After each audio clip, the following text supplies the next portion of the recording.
am the Oracle Apollo.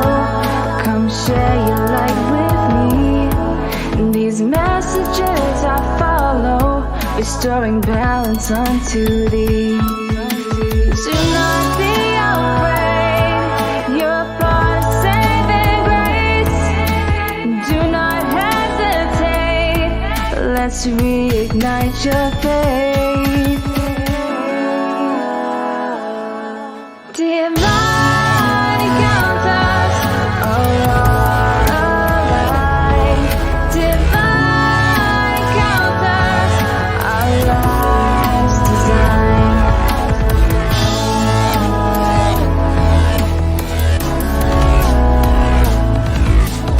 I am the Oracle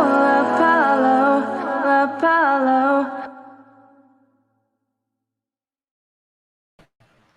Thank you for joining me, the Oracle of Apollo. Your hostess, Dominique Rivera, and you're watching Divine Encounters. If you've never seen this show before, this program is designed to uplift you, expand your perspective, build your intuition, and of course, shift your energy. So with that, I always invite you all to have your high quality H2O with you.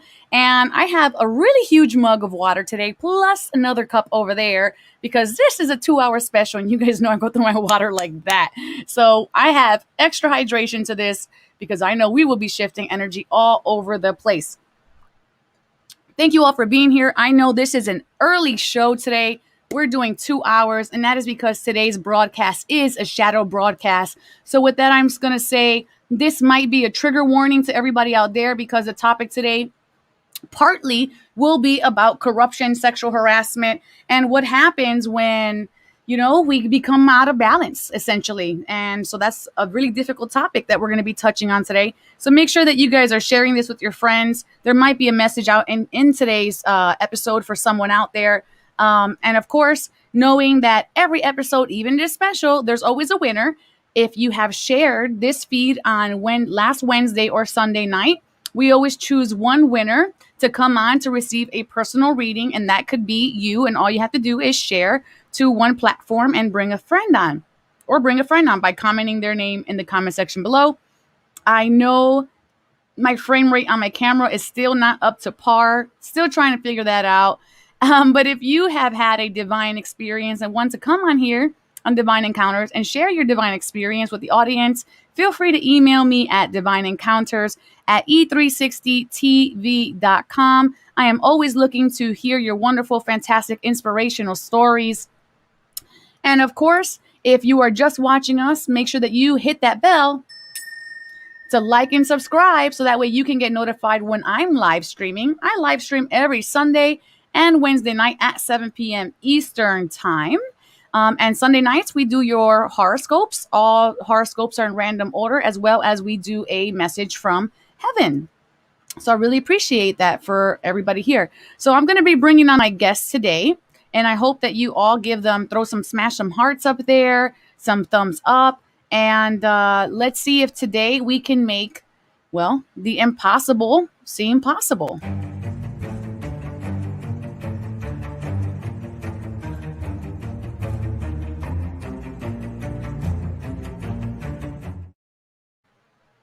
Welcome, my beautiful panel of guests today.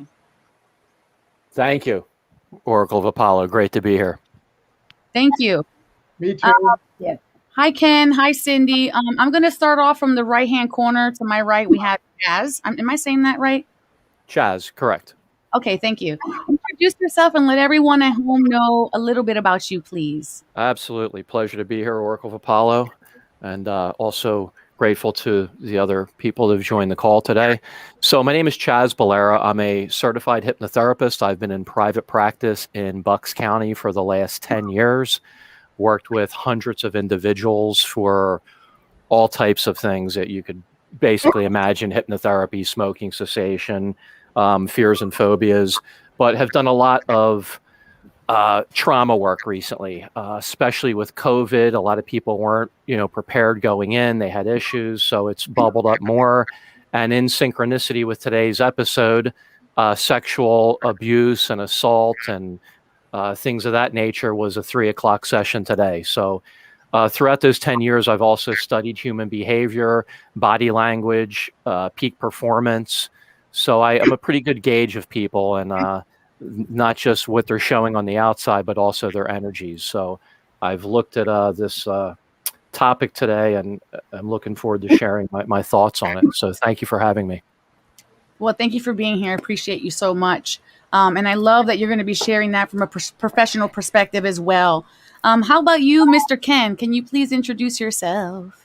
My name's Ken Kaplan. I've been into spirituality and metaphysics for 53 years. And right now I've developed into, I was a professional storyteller for 30 years, primarily working with children. I was a trainer for the state of Pennsylvania, mentoring teachers, traveled all around the Delaware Valley.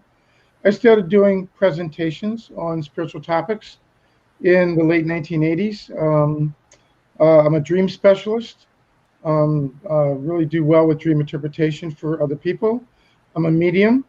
I'm an intuitive counselor for people. And I've been associated with both Pebble Hill Church, and currently I'm primarily associated with Circle of Miracles, where I am the one of the main celebration coordinators. I got Oracle of Apollo to come actually to Circle and to speak. And Chaz is familiar with that community as well. So, and I also have had a fairly extensive experience with the energies around John of God. So I have a lot of personal experience to bring, some really meaningful personal experience to bring to this topic. All right. Thank you so much for that, Ken. And Miss Cindy, can you please just share a little bit about yourself? I am a master Reiki teacher. I've been practicing for about 6 or 7 years. I also practice IT. I'm also familiar with the entities. And I'm here to share, help share my story. Thank you so very much. So we all have a commonality here, and we have to some extent or have been treated by John of God. I'm not sure as far as if that is stateside for some of you or if you guys gone to the Casa, but to some extent we are recognizing him today. And hello, Rochelle, and hello, everybody at home. Thanks for being here so very much. And so I'm going to let Chaz start it off. And if you could tell us a little bit about how you've come to know John of God and your personal experiences around that. And of course, Ken and Cindy and anybody at home who is watching, please feel free to comment in the comment section if you have any statements and or comments. It's a very interactive platform, and I want everybody to feel like this is an open discussion because it is. So don't feel like you have to stay silent all the way until Chaz is done speaking. If you have any comments, concerns, or questions, please speak up. Okay, Chaz, I'm going to let you take the floor now. Thank you so much. Appreciate it. So my early experiences would have been probably 6-8 years ago at the Being One Center. Used to attend a lot of their events and have done some work there over the years, and was always drawn and attracted to, some of the energies and some of the people there, and a lot of good work going on there.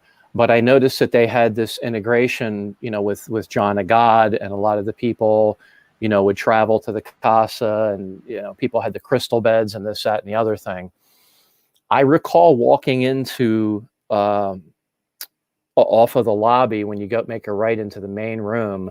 That left healing room there that I had worked in a couple times had one of the wooden triangles from John of God. And I was immediately drawn to it because I'm a triangle geek. So I like triangles. I like, pyramids, ancient Egypt, all that good stuff. And I was pulled over to this triangle, but then I stopped. And I like for a second, I was like, that's a cool triangle. I need that. But as I got closer to it, something just stopped me, and higher power, I don't know what it was, but it was like, it's not the right energy for you. You don't need that. Just kind of avoid that. So I've kind of avoided, actually delving into the work. It's been around me a lot, but I've never felt necessarily drawn to it. I did have the crystal bed work done at one point at, I think it was a Mind, Body, Spirit Expo that Anne used to run in King of Prussia. Actually, Oaks. It was in Oaks. So I had the crystal bed experience. My input today, this evening, is mostly on the episodes, what I viewed in the episodes, what I see from these people's body language, what I see from their energies, whether the victims seem credible or not. I have a good couple pages of notes on that. So I don't know if you want me to hold and we can get into more of a discussion flow with that later, or you want me to bullet point some of that? You know, what kind of format I would you love like? to get right into those episodes, but you know what? Let's get some backstory first on like who Sure. John of God is and what he does. And I know Ken has gotten healings from him, so I think maybe it's more appropriate that Ken shares his Absolutely. experience first. Yeah. And okay, and then we'll go and do the breakdown. Please. Go ahead, Ken. Well, I knew about John of God for a couple of years. I heard stories about miraculous healings. My experience with him in person was not in Brazil, but I went to Omega Institute for a day to see him. I expected he did not do any personal work with him, but directed people to either what were called what we called in Brazil the psychic surgery rooms, but were not called that here for legal reasons. And I was led twice to the blessing room. What I experienced was at the end of the day, I was directed again to the blessing room. And at the end of the meditation we were all doing, and we'd all been meditating all day long, as there were a couple thousand people there. They'd set it up outside and he was inside. They started doing the prayer of St. Francis. Let me be an instrument of thy will. And all of a sudden, I felt one of the most powerful, shocked experiences of my whole life rush up and whap. And I literally, it's like someone plugged me into a 50,000 volt socket. I could barely make my way out of the room. That night, I could hardly sleep because my body was vibrating at a level that it had never, ever happened before. I had to literally sleep all the way home in the car. It took me about a month to come down from the experience. It was so powerful. So to me, from that initial experience, there clearly was something going on here. There was not just people's imaginations. That wasn't being faked or frauded. Plus, I talked to people who had really miraculous healing experiences. It's my experience that they did a 2020 or a Dateline on him. And they actually did research to find that about 85% of his healings were verified, which is very similar to a world-renowned healer, Bruno Groening, from Germany in the 50s, as well as Padre Pio from Italy. So you have people like this running around. He was from the more Spiritist tradition. I felt very drawn, and I guess about 5 or 6 years ago, at the Being One Center, Paul Kroninger and Annette set up John of God Casa meditation in the room that Chaz was talking about. And we would do this every first and second and fourth Tuesdays of the month. And I have to say that the energy and the peace and the healing was extremely profound. These meditations were 40 minutes apiece. And Paul had a miraculous healing of a really bad situation with his back with the entities. So we became aware of this shadow piece of John of God. But a couple points I want to make is, number one, we continued the meditations. And the meditations didn't change because the physical entity was in some kind of problem. And what was interesting was when the pandemic came, we started doing the meditations online on Zoom. We still do them every second and fourth Friday. And a woman named Elaine Burke, who has a crystal bed, does them every first and third through Circle of Miracles. And the energy actually got stronger. It's an amazing flow.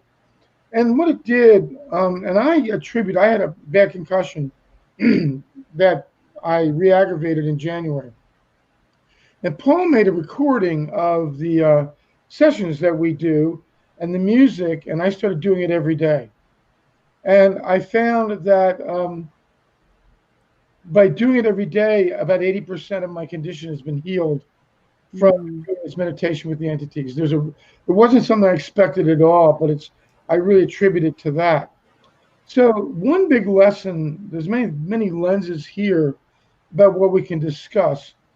But one thing I've learned about this, and I've known this for a very, very long time, is that healers always say, I don't do the work, God does the work through me. The word entity is a word that they use in Brazil. We could use the word angels. They would use the word devas. Or spirit. Or spirit, or deva spirits, whatever. But what I found for myself is that their work is independent of a particular physical vehicle. And as we get on along this discussion, we can talk maybe karmically why they chose him, what lessons there are in all of this. I don't doubt for a moment that the healings that we saw in the first episode of the documentary were real. I don't doubt the women who came forward. I think there's something really there. But he's not the first. There have been many, many teachers of very elevated status who have had these kinds of problems. The Himalayan Institute, Yogi, I forget his name, he got into a lot of problems. The Hatha Yoga guy. Yeah, I don't know. He was, it's the Himalayan Institute, but also I have to say from my own personal Bikram experience, yoga. Having read Promise of Paradise, that Rajneesh fits right into this paradigm. That people can compartmentalize and have an enormous ability to carry light and to carry what we call siddhas or powers, but at the same time can have a shadow side as well. And I think it's a lesson to a lot of us that we all have, to some degree, a balance of light and dark. There's a lesson here for that. So I feel more drawn to the meditations than I did before, because for me, they've been extremely healing. I've actually had some amazing realizations about the proximity of divine love, that we are immersed in it all the time. And when we ask for the help of angels or masters, it's not like they come to us. That's a false notion. I had a very strong, in some of the meditations I've done recently, that this love as our higher self is always present, but we're not elevated enough to tune into it. And the minute we tune into it, it's there like the air. And so I treasure what has come through John of God. I treasure, and at the same time I can look at, I was never particularly attached to the man, so I'm not as particularly harmed or influenced in a negative way by what happened to him. But for me, it was always about the energy and about the entities, as well as what was in the water, because that was like their special water that they had. Right. So for me, that's one of the big takeaways from all of this, is that they're clearly, from my own personal experience, on many, many levels, from the very profound signature experience I had at Omega versus the years of meditations I've done, there's something very real going on here from spirit that is not necessarily dependent upon the corporal figure of one particular person. The person is a conduit. And we can talk later about why maybe all this happened. I certainly believe he had power. Right. And you know, so basically I would encourage people, if they want to experience and dip a toe in the water, to try these meditations and see whether they work for you or not. I honor we're chatting for, I think not all things. I know people who love Panache Desai. I did a couple of his meditations. He wasn't for me. Right. You know, everything is different, what we're drawn to. I have felt very, very drawn to these entities. I felt very, very drawn to this. There's a tremendous love here, and there's tremendous healing here. And so I'm not stopping because something happened to one of what we call the guru of the movement. That's happened a lot. That makes perfect sense. He's just the door. He's just the vehicle. Exactly. So let's put a pin in this for right this second. I want to come back to this because I really want to get into like the why someone underdevelops these lower chakras potentially, and why someone who could be holding on to such light could also be a door to such darkness. So let's put a pin in this. We're going to jump into the good news, and then we're going to come right back to that. So we're going to get into the collective energy of the week. And to that I say, what's good?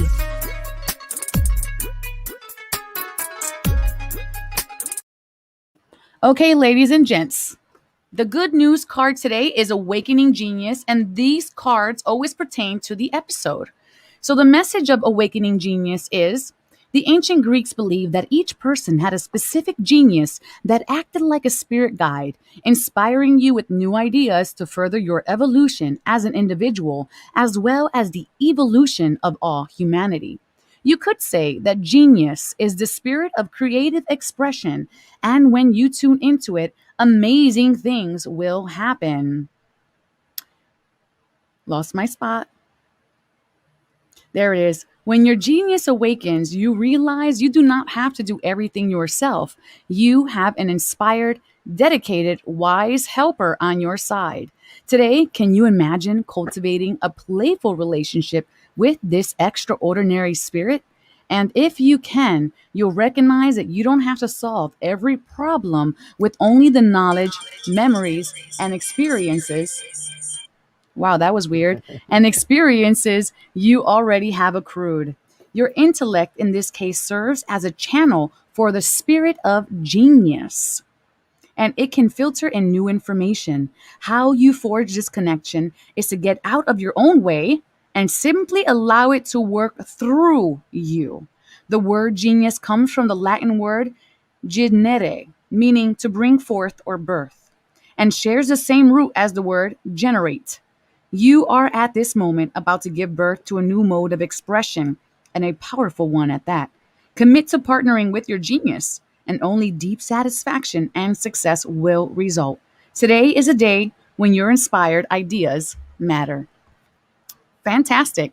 That is the card for today. And don't forget, claim your angel blessings in the comment section below. Today's angel is Faith, and she's blessing the collective with not just genius, balance, which I think is the perfect thing that we're talking about today in regards to the shadow and light and entities or spirit or deva working through us. Does anybody want to comment on this card?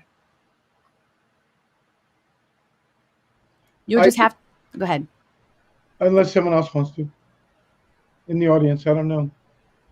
Angel Faith is there's a particular expression on Angel Faith's card that says, "Help me release myself from the prison of human opinion that I've placed myself in. Help me find and follow my inner divine acceptance." And I find that particularly apt today as we meditate on shadow pieces and release perhaps human opinions and judgments around why things happen, or this one's bad, or this one's good, or those kinds of things, and seek to have a higher perspective released from the prison of human opinion. Thank you for sharing that. Anybody else want to comment on this card or message today from my panel, my beautiful panel?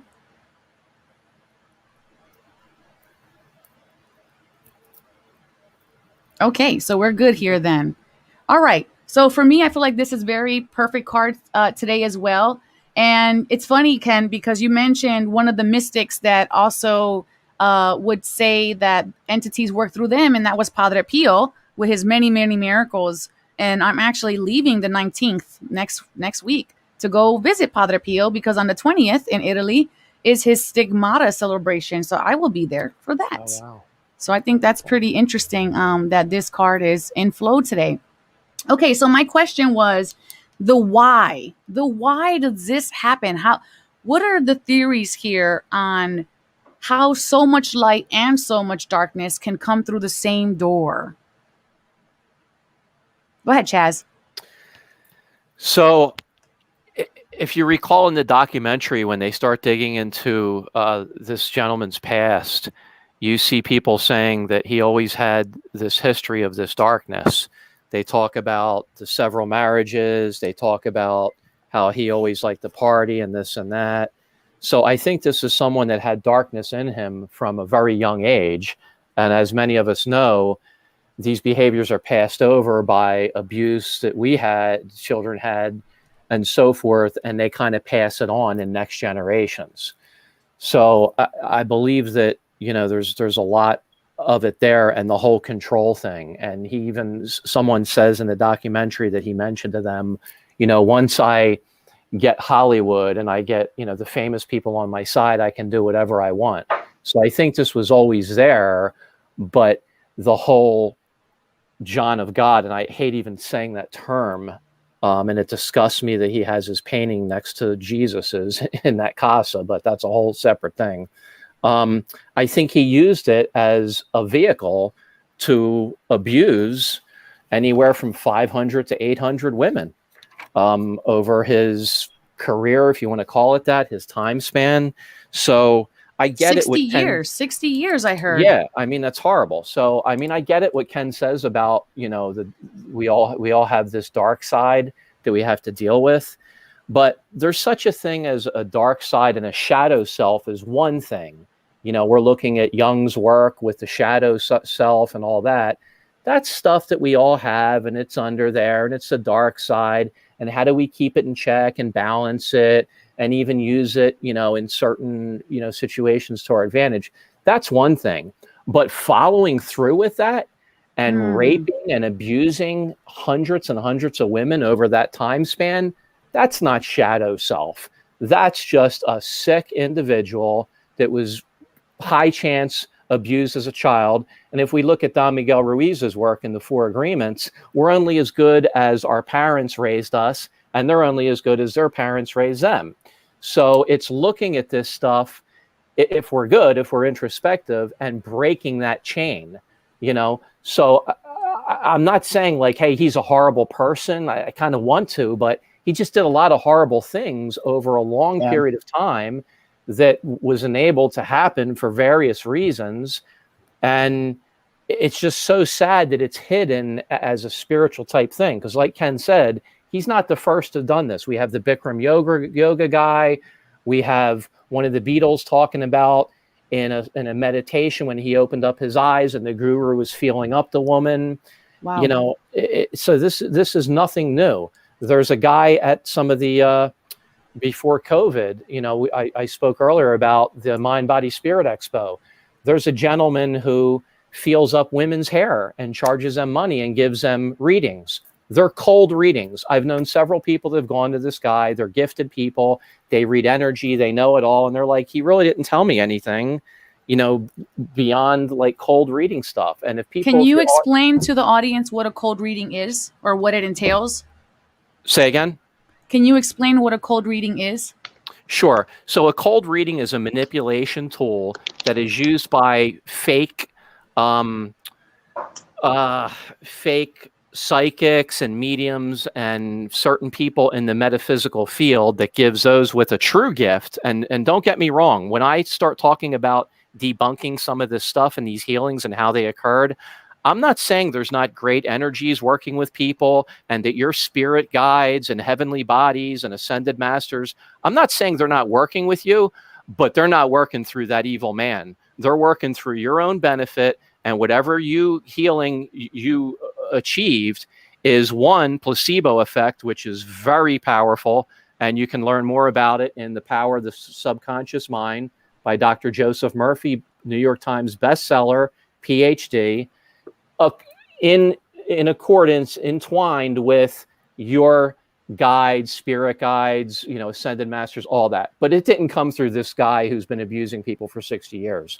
So now, it's back to your question of cold reading. Do you want me to cover that, or do you want to? Yes, okay. please. So cold reading is psychological tools, techniques that people give shotgun effects out to people. And they hit on things based on your appearance, what you're wearing, your jewelry.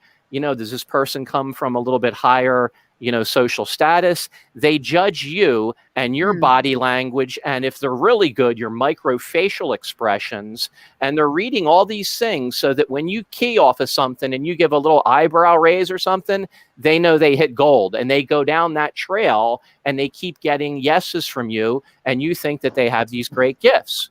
It's a shotgun style that's also used, and there's tons of information on YouTube that exposes all this. They give this shotgun pattern. And what happens with humans in our minds is when you say enough stuff to us, we tend to hit on the positives and go, wait, he or she was right about this, that, and the other thing, 4 things, but you forget the 12 things that they were wrong about, and that they shied off and said, oh, well, maybe it's this, or it's that letter, or this or that.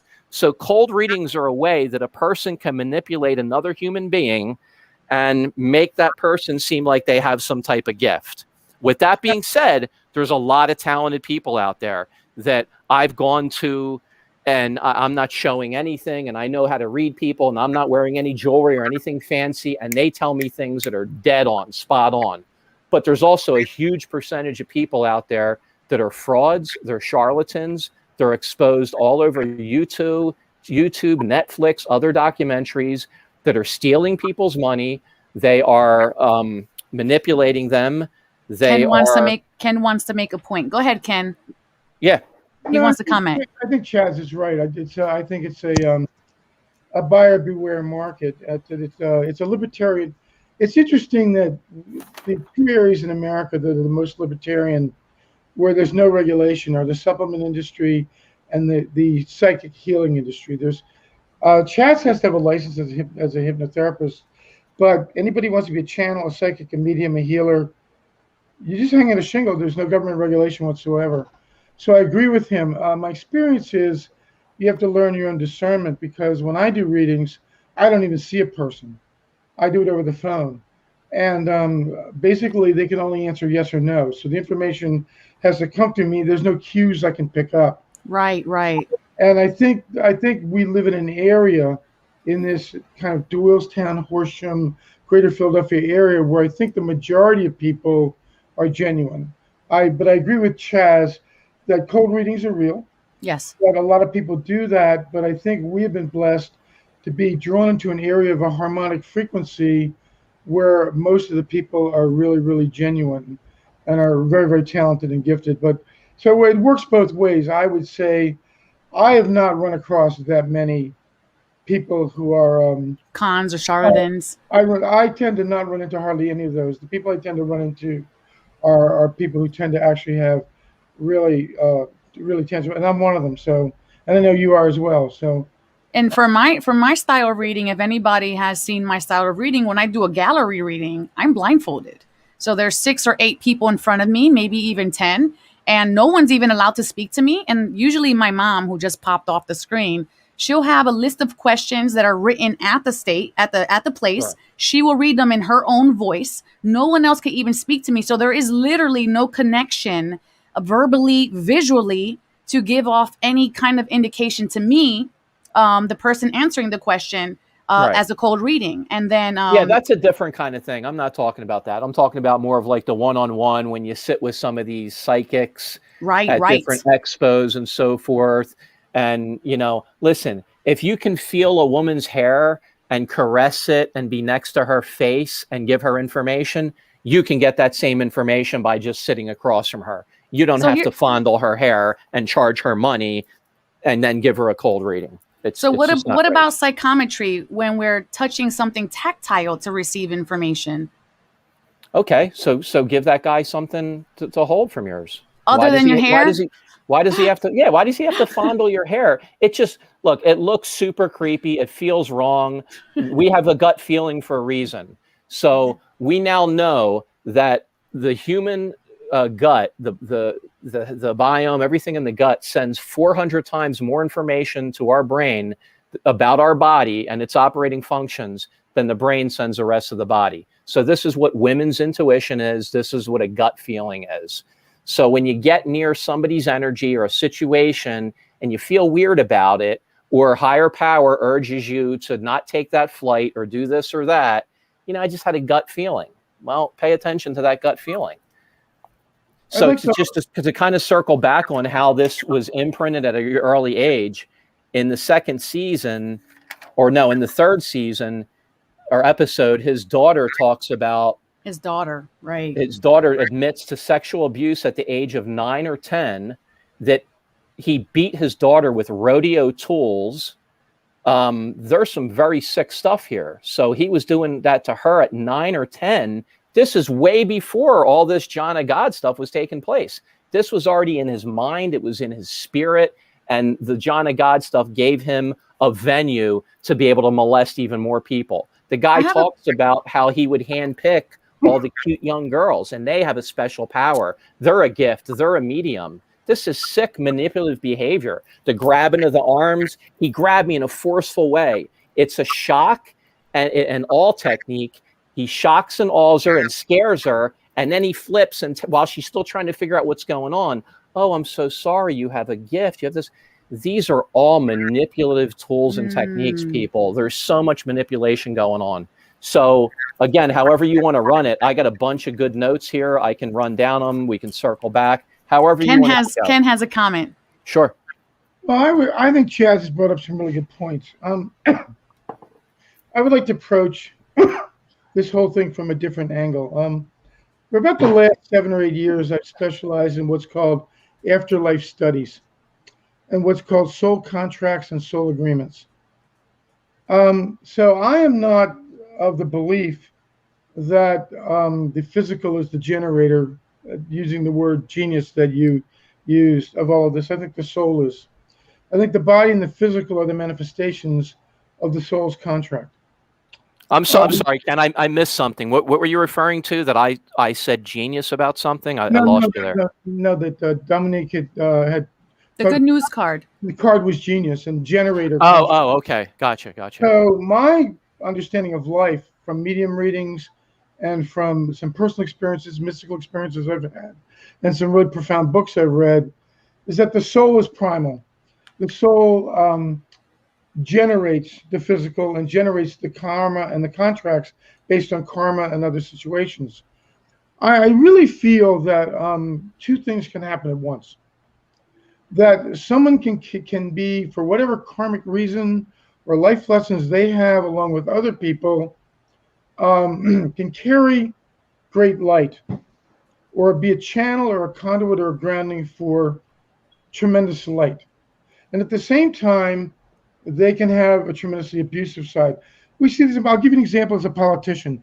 Franklin Roosevelt is considered one of the greatest presidents we've ever had. Very liberal president, but he was very racist. And the story always went around that Jesse Owens was never seen by Hitler. The Hitler walked out of the stadium where Jesse Owens won his medals. I looked that up, and it's not true. Hitler did meet with Jesse Owens. It was Roosevelt who never met with Jesse Owens. And so American racism runs really deep. And even though Franklin Roosevelt was a really great man, he fell prey to enormous racism in American society. And I find that I really do believe that I don't know John of God's karma. I don't know his soul contract.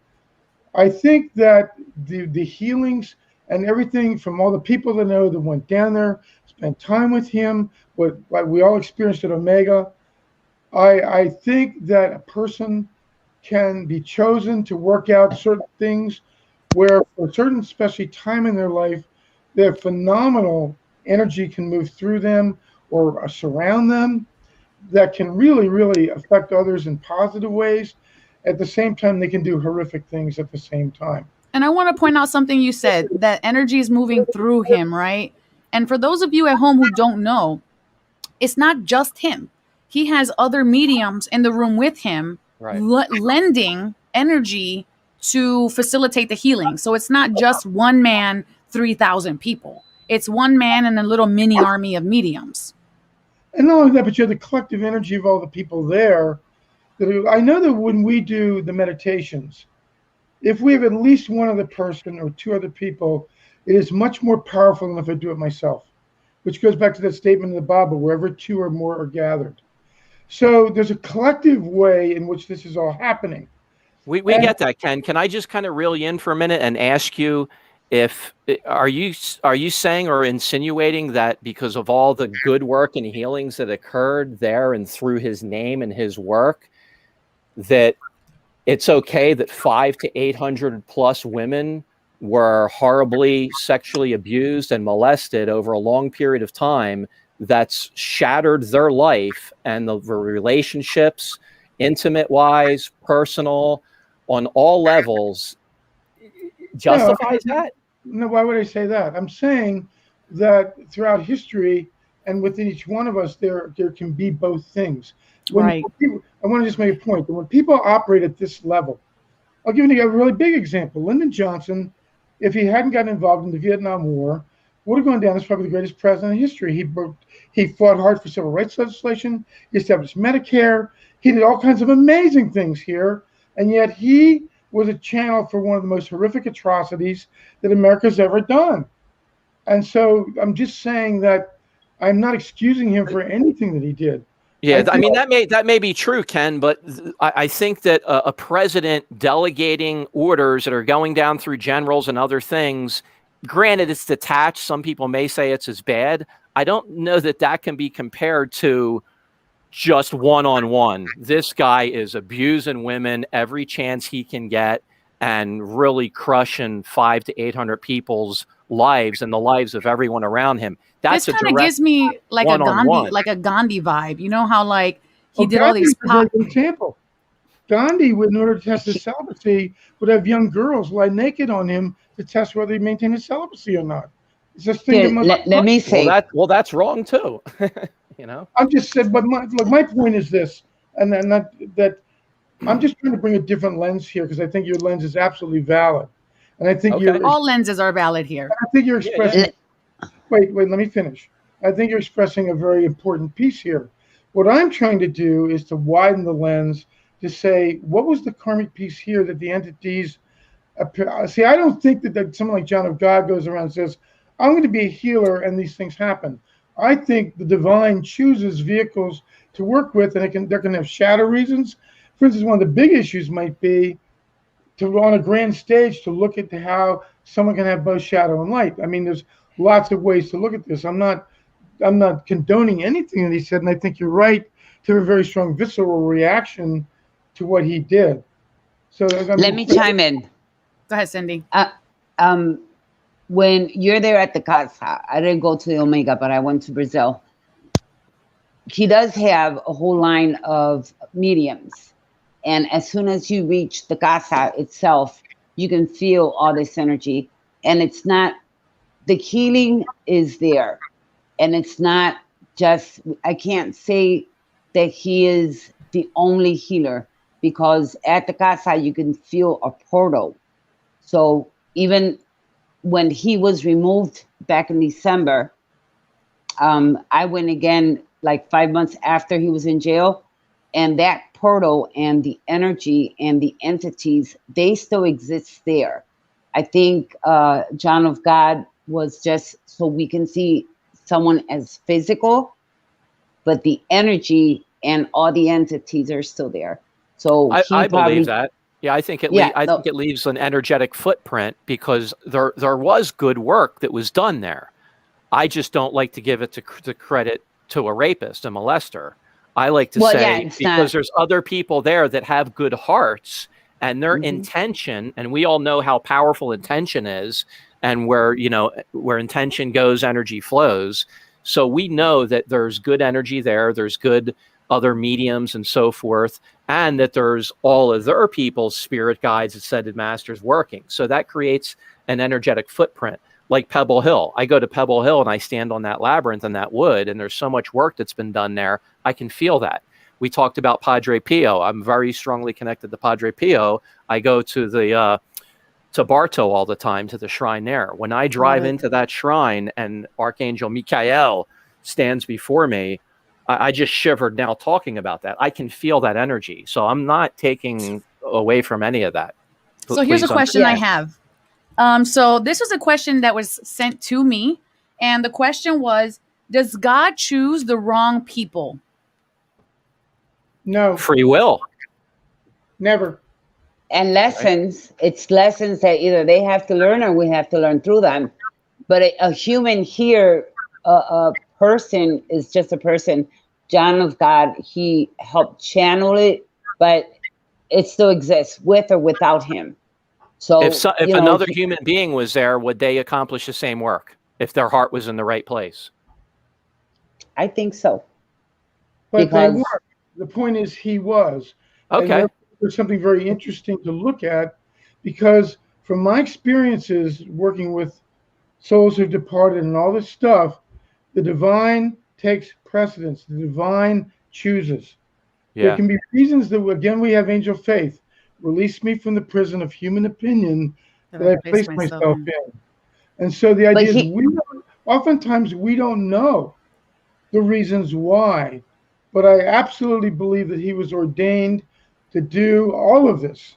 And there's fertile stuff going on here on so many levels for souls to inspect, to reflect, to deal with. because in the end it was him. And I believe very strongly that there are absolutely no accidents in this universe at all. We have free will within, but even that's causative. And what I've learned is that with soul contracts, they just don't come about by accident. They are ordained. This was an ordained relationship. But And what would you tell the victims of this? Like, if they heard this, do you think that they would accept that? Like, within the first 5 minutes, one of the victims said, "Where was God when I was in that room?" And that just hit me like a ton of bricks. I mean, think about that. This is a woman that is hurting. She's looking for answers. She's tried everything else. She goes to a place where she's welcomed and made to feel special, so special that she's called into a separate special room where she's raped. And where was God in that moment? It takes me, Chaz, it took me a long time to understand that in the aftermath of abuse and trauma, one does not spring metaphysical concepts on people. I'm in a place when someone has had a death, when someone's had an accident, when someone's lost a loved one, you don't run up and say, I mean, James Twyman talked about this. She asked that, Ken. That was the victim's question. She has a right to ask whatever she wants. Wait a minute, let me finish. It's a sensitivity thing. From the highest metaphysical perspective, there is no place in which God is not. Or as Mihail said through Paul, constantly, to all things is love revealed. However, one has to get distance, and sometimes really great distance, from an event in order to see why that particular incident or lesson happened. And sometimes it takes a great deal of metaphysical insight in order to see. I mean, I've had incidents in my life that were incredibly traumatic, and I've come to understand that they were ordained. But if you talked about in the middle of it when I was there, I would have said, no, I felt abandoned by God. But no one is ever abandoned by God. It's kind of like saying when someone goes, Black Lives Matter, and then another person goes, all lives matter. Is it true? Yes, all lives matter. But is it insensitive in the moment? Absolutely. Absolutely. If just one woman would have stepped up, they would have called her a liar. It never happened, like it shows on there, on the documentary. That's why it had to be so many women, because they had to bring this out to light. And that was their path for them to bring this out to light. There's a really good example. It's just sad that 800 women had to take that Yes, path. it is. And yes, the ripple effect that's had on their families and their relationships and everybody that comes into contact with them. But at the same time, thousands of people were healed. Bill Cosby is So let's talk about this, Ken. Let's if the panel is okay with this. Let me cover the healing part of this. Hostess, and I want her to negotiate any discussion before we jump in. Okay, so let's get into the divine experience, and then we're going to come right back to this. We've talked about God so many times. A divine experience is an energy clearing that we do as a collective, and it's usually 1 minute of breathing, and I think we're going to expand that today to 2 minutes of breathing and intention setting, so that way we can shift our own energy. So if you have not done this before on Divine Encounters, this is a moment of truth and self-reflection. So where are you at energetically, and the panel included, from 1 to 10, 1 being this is the least amount of energy I can hold, and 10 being this is the most amount of energy I can hold, and put that in the comment section below now.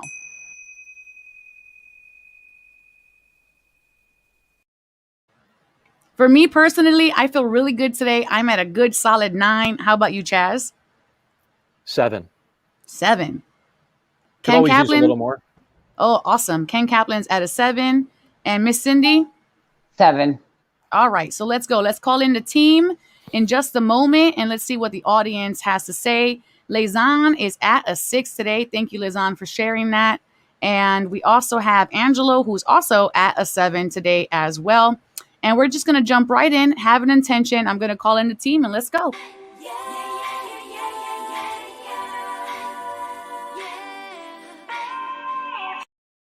Okay, 2 minutes on the clock today. Go ahead and close your eyes. Take a beautiful breath in and just breathe any color that appears to you into all of your organs. And we're just going to start from the lower half of our body, your uterus or your root chakra, everything in that lower region, coming up into the stomachs, the lower intestine, the upper intestine, the stomach, the liver, spleen, and gallbladder, and breathing this beautiful light in, recognizing that the breath in is the invitation for newness, revitalization, and energy, and the exhale is the permission to surrender what no longer serves you anymore. Now coming up even higher to the heart space, the throat, the thymus, the higher heart, the crown chakra, the third eye, your ears, the back of your neck, and just breathe into all of these energy centers that hold on to a lot of suppressed energy. And then exhale that nice long exhale. Yes. And now this time we're going to let the energy flow and cascade from the top of our head and let it give you a wash through your entire body.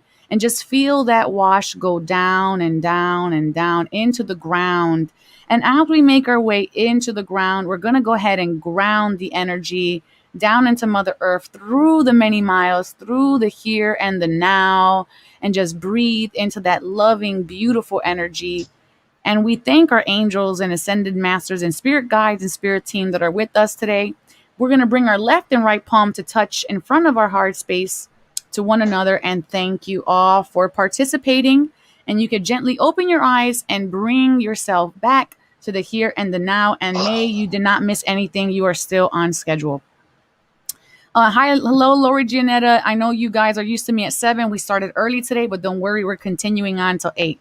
So now let's share where we're at energetically now. And if you felt, saw, shifted anything, let me know in the comment section below. And for myself, I just felt like cinder blocks were being released from my feet for myself. So that's amazing. I love that. So I will claim that right now. And I'm at a good solid 9.8. That's where I'm at. How about you, Chaz? I'm great. I'm up at a 9-ish. I felt like just this white light, like toes to head. It was almost like just filled up with. Yeah, it was beautiful. Thank you. I like the sound effects. Right. How about you, Cindy? I'm at a 9. Anything else you want to add to that? No, You look giddy. not right now. Yeah. Okay, we just leave it at, he's like, let me enjoy this. And how about you, Ken? I'm at a 7. Out of 7. Did you feel anything specific? Yeah, it was nice. Okay. And Lazan's up to a 7. And we have Angelo 9. What the color was light blue. And he felt someone touch his forehead. That's beautiful. We have angels touching the forehead. All right. So let's get back into it. If you're just joining in, today is a shadow episode, 2-hour special. And we're discussing the documentary of Crimes of a Spiritual Healer, John of God. Cindy, I, and Mr. Kaplan and Chaz all have experienced some way or another the degree of the healing from this particular person. And we're sharing that as well as our thoughts and opinions about what have occurred over there at the casa.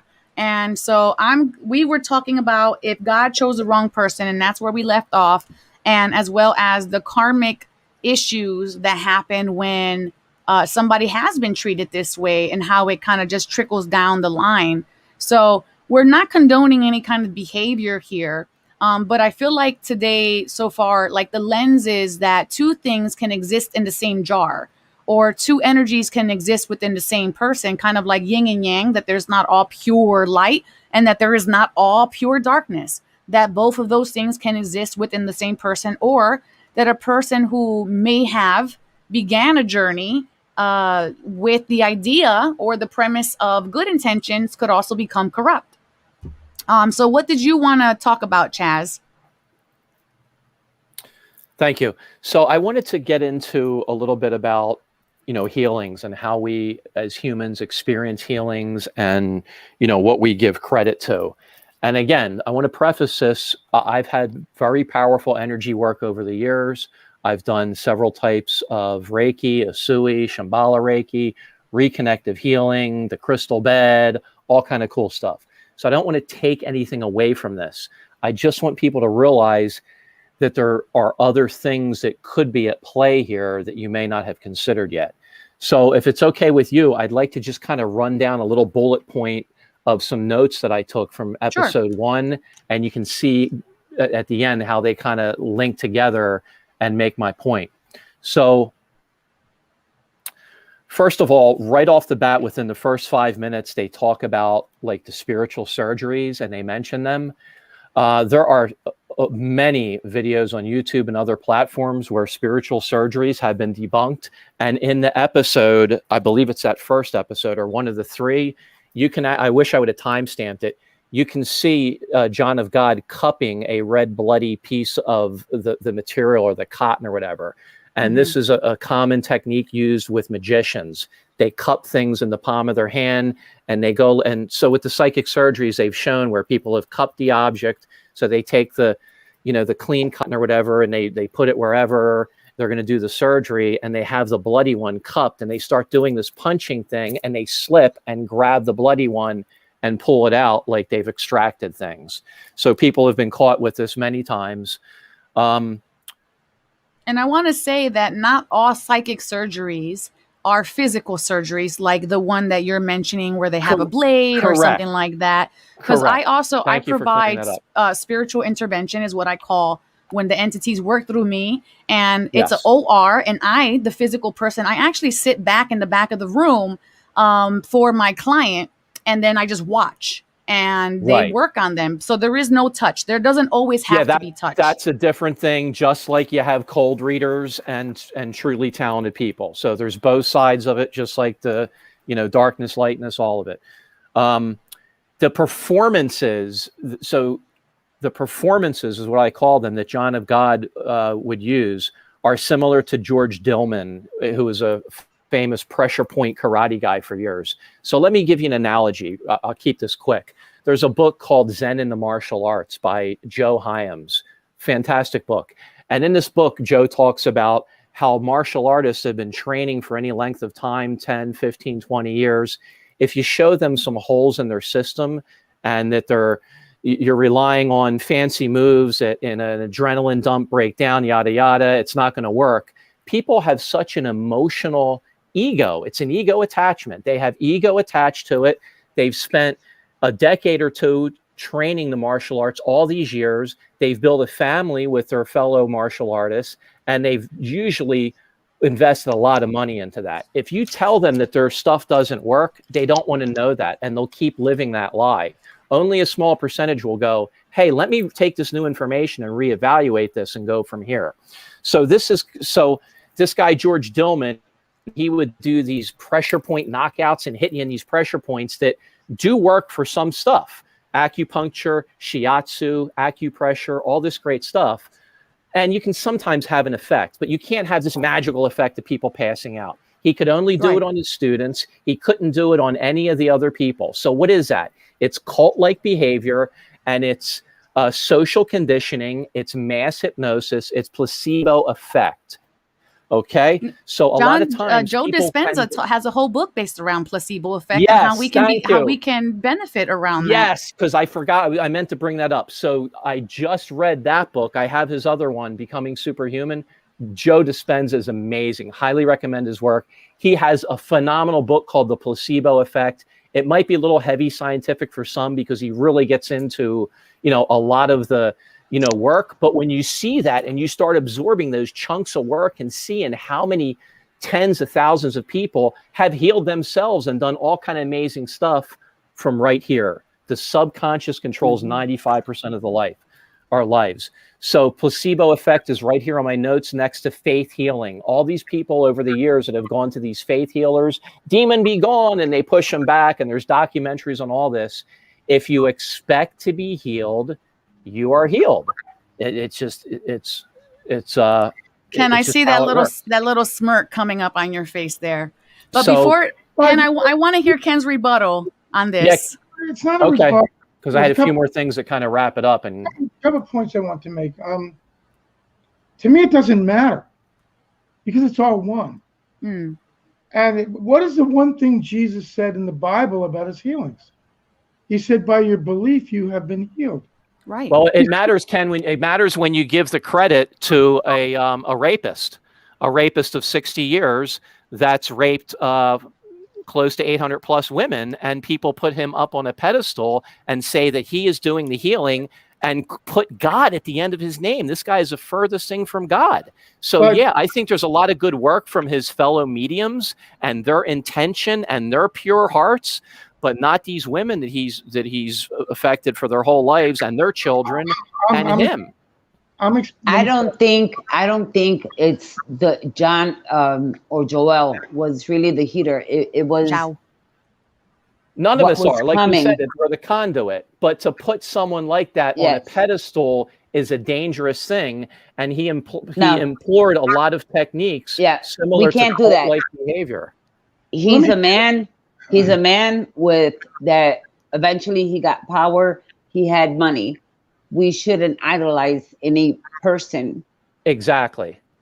Well, So the other thing is, like as they talked about, Hold on, Chaz. Hold on, Chaz. Let Ken finish his thought. And then Okay. I'm going to bring on our next guest, too. He's already here backstage. just wanna make- And then we're going to get back to Chaz's list. Go ahead. I just want to make 2 points, okay? I think I want to use one person, a similar person, as an example. Bill Cosby was a phenomenal comedian. When I was 12 and 13 years old, I used to listen to his albums. I never laughed so hard at the genius of a comedian, and through the years, right? Cosby achieved great heights in terms of things that he did, and yet at the same time, he was very similar to John of God and what he was doing in this incredibly shadowy realm. Yep. Is it all this, or is it all this, or can they coexist? About the idea of who's doing the work. If you look at the work of Emmanuel, this channel from Pat Rodegast, someone said, why did the Holocaust have to happen? And Emmanuel said, some lessons need to be written across the sky. Mm. And similarly, when you look at soul contracts, this is a complex issue. And I don't know exactly what his karma was, but it may be that he had a talent, a gift, or a karmic thing to do to gather this to make it happen, but there was enormous corruption. Rajneesh was the same way. The woman who wrote the book, The Promise of Paradise, was his translator and wrote all of his books. He had the Shakti power, or it came through him, or however you want to conceptualize it, it doesn't matter. She would go into the most incredible blissful states being around him when they would do that. And that's what hooked her on leaving her family. And so, you know, Raj, I think Osho had enormous parts of him that were light, that we can't deny. But at the same time, he had enormous shadow parts. And so I agree with you, Chaz, that what John of God did seems to be reprehensible. And any of those people, I would never, never, never bring up the metaphysics if they weren't in a position to want to be open to investigating what was my karmic relationship with all of this. But you don't push that on people. Right. But at the same time, it's not that it doesn't exist. We have from so many times. There's a book called Your Soul's Plan. In the very beginning, he says a young woman is working in a mailroom in California, and a bomb went off. Wood smashed by her, it broke 3 arms, it punctured this, it did that, this, that. And at the end, he said, I think her name was Christina. He said, Christina planned this event before she was born, and now she knows why. And it took years for me to find, it was one of the first groundbreaking books on how this is all happening from a higher level. And there are so many lessons involved here that are just not the human. The human is a really important part. But I'm just trying to bring in a different perspective in all of this, that I'm a little bit disaffected. If I had been molested by him, or I would feel very differently. Right. Because we all get triggered in different ways. Absolutely. We all have different angles into these things and lessons because it's so complex. It's a very, very, very complex matter. The whole thing surrounding him and his healings and everything, it's huge. Thank you, Ken. And that's why we're having this discussion, right? Because it is very complex and it is very delicate. With that being said, we're going to shake things up now, and we're going to introduce our next guest of the night, who's also had work done by Medium Zhao.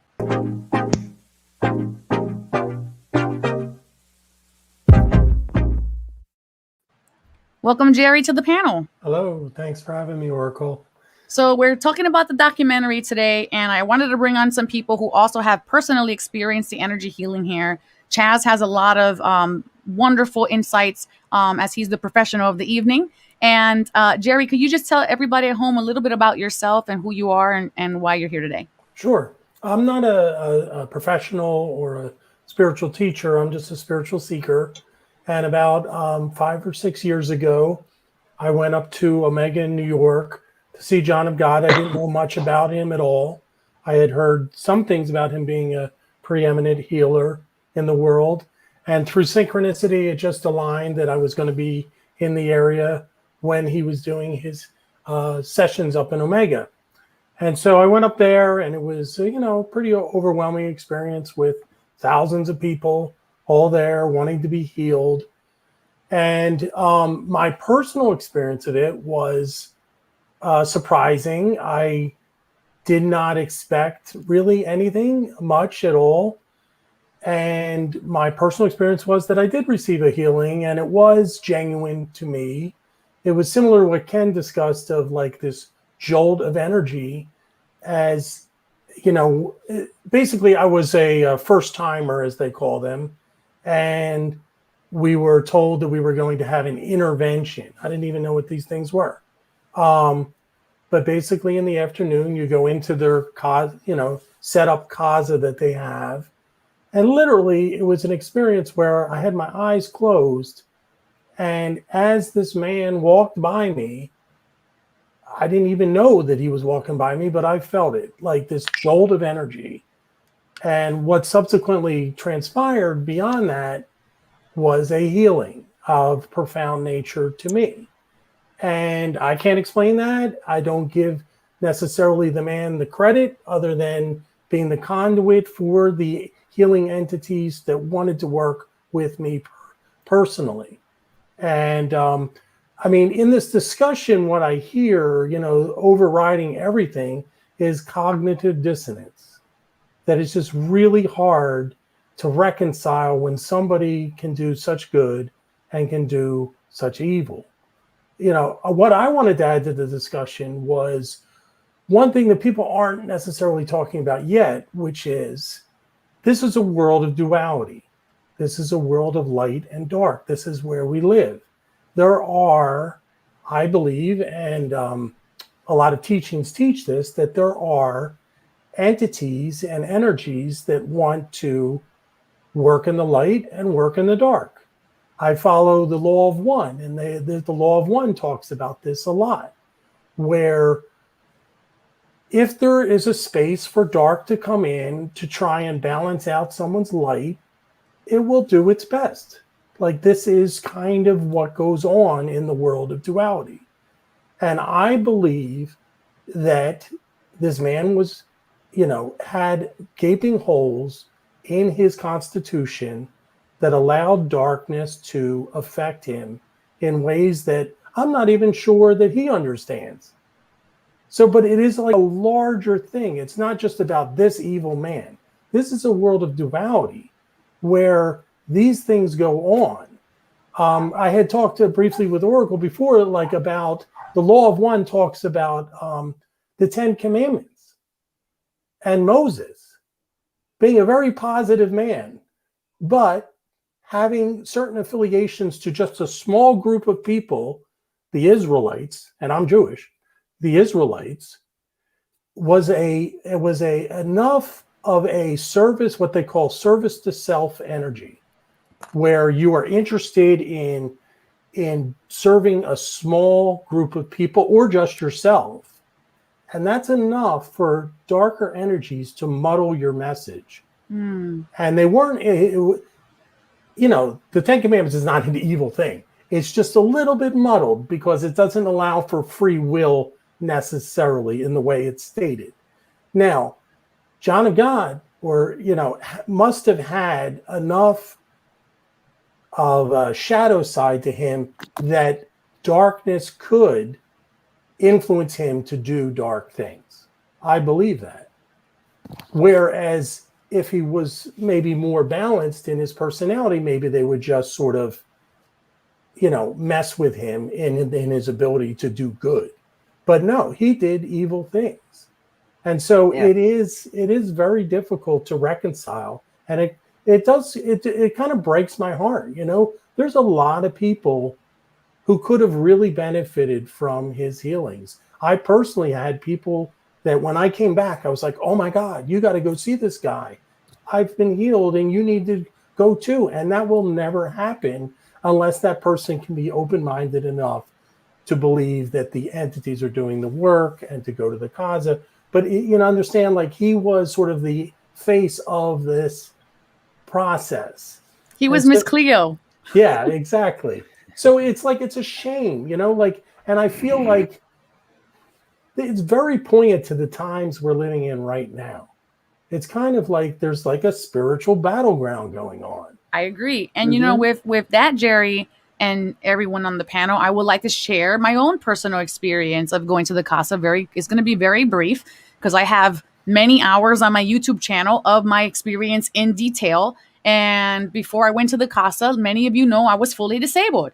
And so I went over there for my own personal healing journey. Now, while you are in what they call current room, which is where all the mediums sit and they give of their energy, I was picked as one of the mediums to sit in the current room to give of the energy. Super excited being that way. It was about 4 hours of straight praying and not opening your eyes.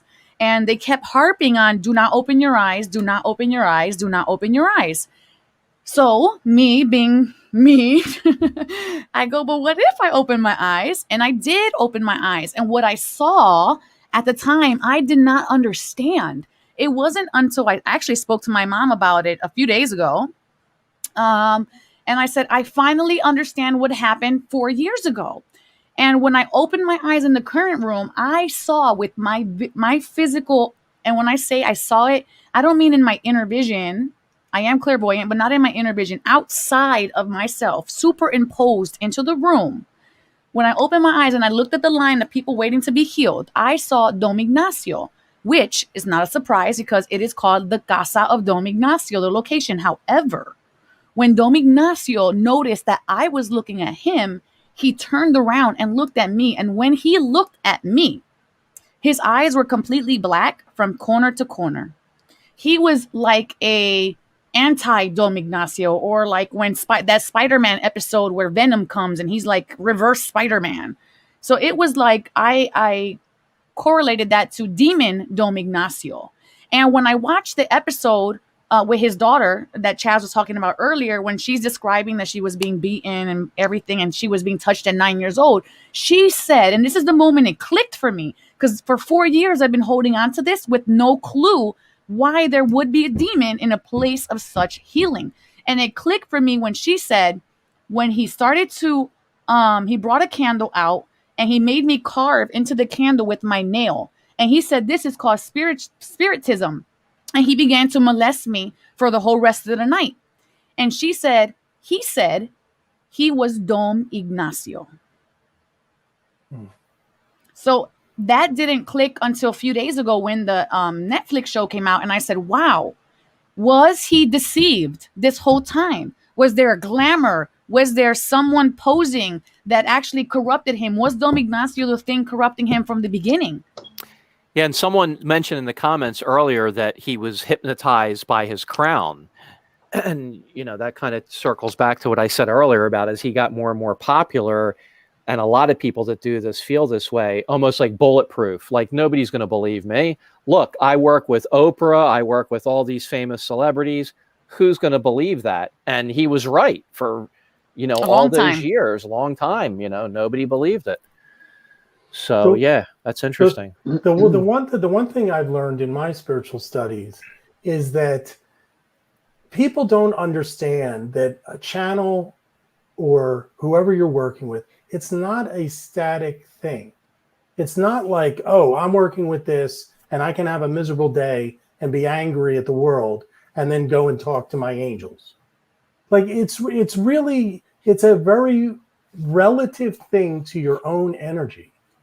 There are many channels out there who, for whatever reason, have had their energy be corrupted because of the entering into a space of fear, or just not managing their energy in a way where they are channeling and getting connections that are of the highest nature. It is a completely flexible and dependent process that relies on your own vibration, your own frequency, your own energy as to who and what you are connecting to. And people don't realize that. So that's interesting. I really like what you said there, Jerry, as well as your whole introduction. All that stuff was spot on. So let me ask you and the panel this, because this is something I've been wondering for years.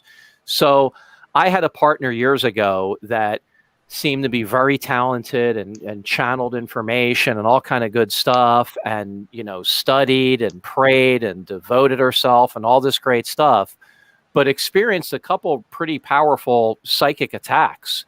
One that I was there in the middle of the night, and the dog freaked out, sensed it first, and this was difficult stuff that this person had to work through, sometimes for a couple days, and enlist a friend of ours that did karmic healing and so forth. So how does a person of that high vibration and high frequency that's so devoted, how do they get an attack like that that seems like so low vibration? I mean, I don't have the answer for that. Anybody, yeah, I don't know your opinion. There's no solid answer, I guess, but I'm willing to hear opinions on that. Opinion about that. Yeah, please, Ken.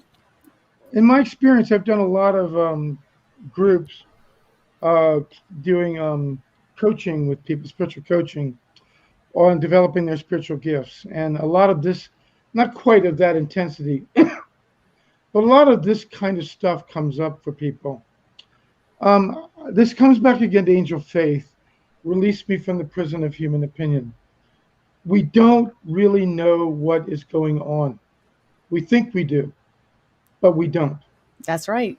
And we don't, and particularly with what's going on with any particular person and what may be showing on the surface, we have no knowledge of their matrix out to the 12th dimension. We have no knowledge of what lessons they are having to incorporate. We have no lessons where their gifts move, but they have to deal with, let's say, disturbances of some piece. Padre Pio used to wrestle with the devil. Yes. Yes. There is no devil. That was Padre. This goes back to what Chaz says.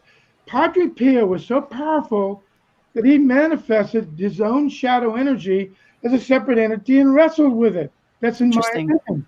So here's a guy, one of the greatest lights of the 20th century, but still had some really big shadow pieces that he had not overcome. So to me, we have to be very, very careful to say it's this or this or this. I like what Jerry said. I think these things come, we are such vast beings. And our physical structure and our ego personalities is such a small part of the everything that we are, that it's very, very hard to make, well, it's because of this, it's because of this. We don't know. There are so many levels at which things can be happening. I read a thing about a medium, and this woman's husband got murdered, and she was very upset. And he said it turned out that in the Civil War, they were part of a raiding party that killed the guy's family and burned his house, who in this life killed him as revenge and retribution. Well, who the hell would know that information? And no one would ever take that into account as to what would seem to be a random act. But nothing is random. No. So I like what Jerry said, like what Chad says. I think everybody is adding something here that with John of God, I think this is an extraordinarily complex situation where, to me, there is genuine light that for some reason he was meant to be a lightning rod for in some way. No matter how much, maybe 30% light and 70% dark, it doesn't matter to me. Somehow he was meant to be the lightning rod for this. And there are going to be all kinds of lessons and things about it. We could say the same thing about Jesus. Look at Christianity. Christianity has a huge dark side. That's one of the biggest dark sides on the planet. Yet it comes from a being who was supposedly inspired. It was full of light. So did Jesus have dark? I don't think Jesus had darkness, but certainly it spawned huge. There's room for inspection for souls on so many levels that are way, way, way beyond the human intellect to fathom as to why they're getting involved with these things. Are you the perpetrator? Are the abuser? Were you the witness? For me, I never got hurt by this. Other people have. We all have vectors here with these huge world events. The pandemic is a perfect example right now of where everybody is like having their vector into it. It's just an event. Everybody brings something to the table. We don't fully know. I believe that us as light workers or people, when we awake, we go through dark things, and we have to learn how to defend ourselves, clear ourselves, and stay at a higher frequency. When I went to the Gaza in May of 2019, John Agad was already in jail, and there was an ex-Gaza worker eating dinner with us, and she mentioned that they had told him, you should be clearing yourself, because she said that when women will come up very close to him, he would grab them under there in the VJJ, and they would smack his hand down, and his hand will come back up. And they felt that he had a negative entity, and they had just suggested to their boss that he should get clearing, and he refused. And that was a comment somebody from the one of the workers, one of the volunteers from the Gaza had said. And me as a light, Go ahead. go ahead. No, go ahead. But I feel that us as light workers or open channels that we have, we should always constantly be clearing ourselves and putting up our defenses, because that dark energy does come in.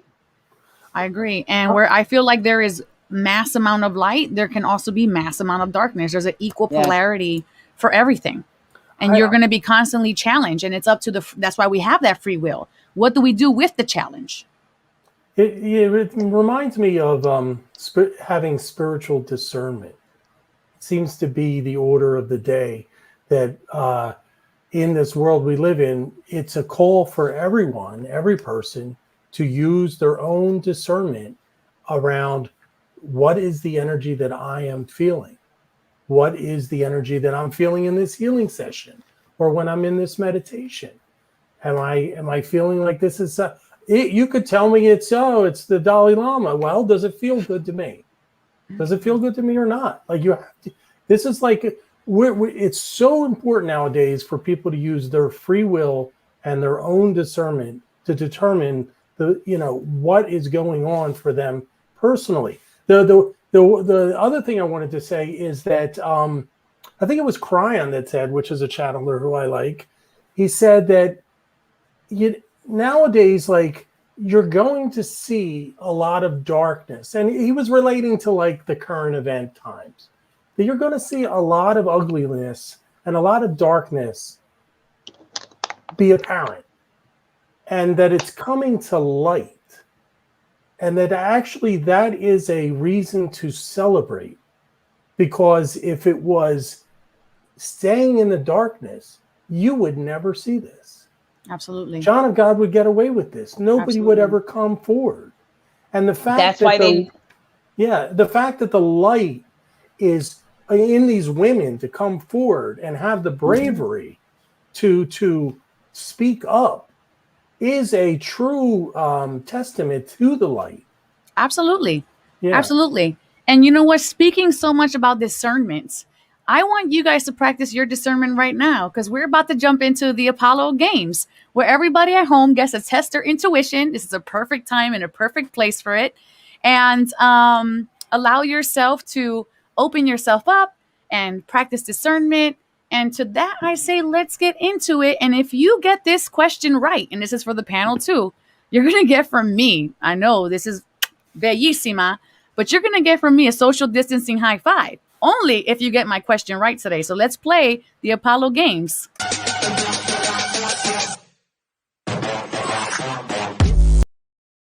Okay, lady and gents, here is the question of the day.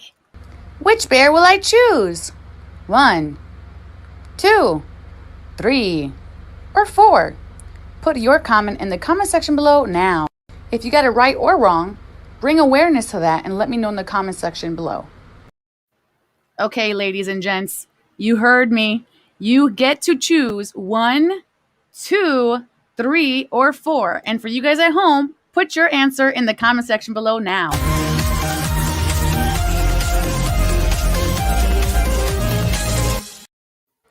Okay, so let's see what the panel has to say. Chaz is going with bear number dos. Thank you. Jerry is going with bear number 3. Ken is going with bear number 4. How about you, Miss Cindy? 3. You're going to go with bear number 3. Fantastic. Linda's going with bear number 1. Patty number 3. Lazan is choosing bear number 4. Lori is picking bear number 3. All right. Let's see if you guys got it right. Which bear will I choose? 1, 2, 3, or 4? Put your comment in the comment section below now. If you got it right or wrong, bring awareness to that and let me know in the comment section below. Okay, reveal time. Did you say 2? Hey, winner, winner. Got bear number 2. Good job, everybody. Thank you for playing that. We're going to take a real quick break, get a word in from our sponsor, and come right back to this. Yes, we'll be right back.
Welcome to Divine Encounters. I am your hostess with the mostest, Dominique Rivera, the Oracle of Apollo. Shout out to our sponsor, Intention Pen. IntentionPen.com. You can get your own Intention Pen, a wonderful tool made directly just for you by a Reiki practitioner. Use the code Oracle7 and get your Intention Pen with free engraving. I know I have 2. And my other one already wasted. So I'm getting new cartridges because I absolutely love these pens. It's so different than when you're typing out what you're trying to manifest versus writing it out. It's like it's an extension of your energy field. It's beautiful. I love it. All right, let's bring our wonderful panel back up here. Yes, welcome back, everybody. Someone disappeared on me here. Hold on. There we go. Now everybody's back. Thank you for being here.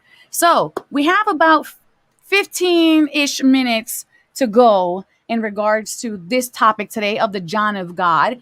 And I know Chaz wanted to address some points still about some things that he witnessed, especially since he is the professional of the evening. So I'm going to give him the floor back on that. But of course, the panel always has the ability to chime in when they want to. Thank you, Oracle of Apollo. I will try to wrap this up and keep it short here. Just kind of wanted to finish up on a couple of the bullet points that show the whole social conditioning, mass hypnosis, cult-like behavior that was going on. But before I say that, I want to comment on what we all spoke about earlier with the accumulated energy. There is definitely something to that.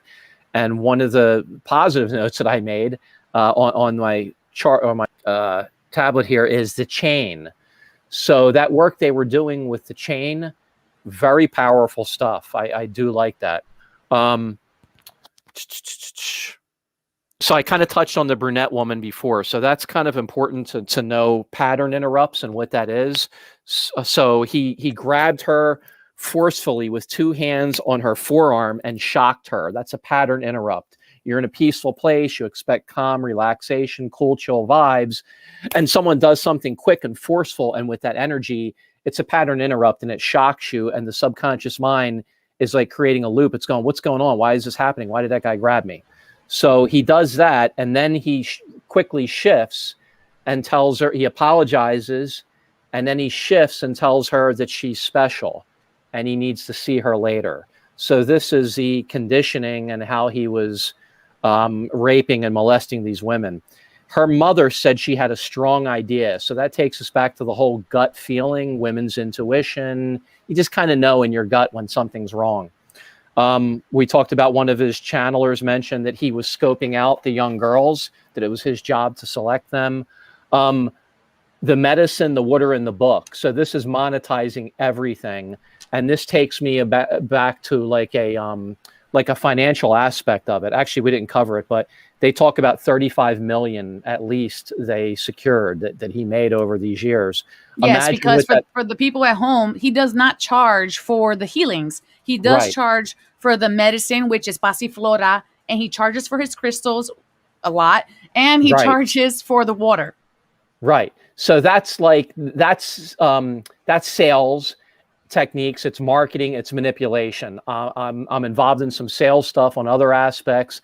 I've done plenty of sales stuff in my past. I know how NLP, neurolinguistic programming, and other things factor into that. So you feel, hey, that's a great thing. I'm not being charged for the healing. Let me spend some money on, the water, the medicine, the books, and so forth. And then he would handpick foreigners and encourage them to go back and promote this and bring more people back. Classic sales and marketing techniques. You cannot open your eyes. That is dual layered. That is heavy suggestion, hypnosis. It's also because he didn't want people to see that he was jamming his hands down women's pants and tops, as we see on the video in one of the early episodes, 2 or 3, of him just doing all kind of crazy stuff. Back to the whole financial thing, he was gaining heavy intelligence on rich people. And like you spoke about with the crystals, one crystal was sold for $50,000. He had 6 brand new cars, pickup trucks, multiple pistols and different handguns and so forth. The particular crystal that Chaz is talking on, that crystal supposedly was to cure man's cancer. Say again? The crystal that, for people at home, that crystal that Chaz is talking about, or that you're talking about, is supposedly to cure this particular man's cancer.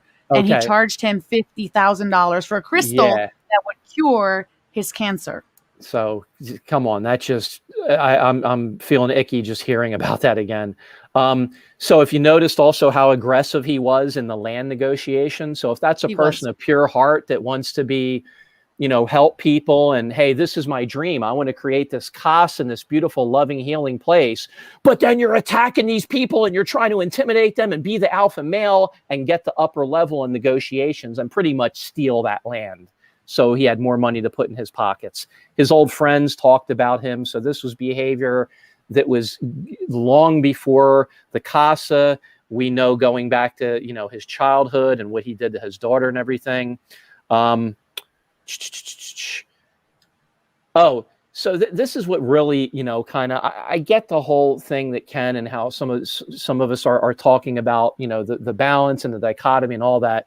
But it's just really that he would manipulate these people and he would prey on their faith and their extreme vulnerability. And to me, that is just really sick and sad. And just to point out, this is not something that is exclusive to the spiritual community, because I feel Correct. like it's really elevated when it happens in the spiritual community, but this happens in all places of power. Dentists, doctors, it's not even power. It's just people that know how to manipulate. This happens with dentists, doctors, real estate people, 'Cause that heads happened of- to me while I was in the military. I was the master There you go. sergeant wanted me and some other girls to do porn for him. And there was a refusal on this. and it became a whole big thing. And he winded up, getting transferred Yeah. out. But all they did was sweep it under the rug.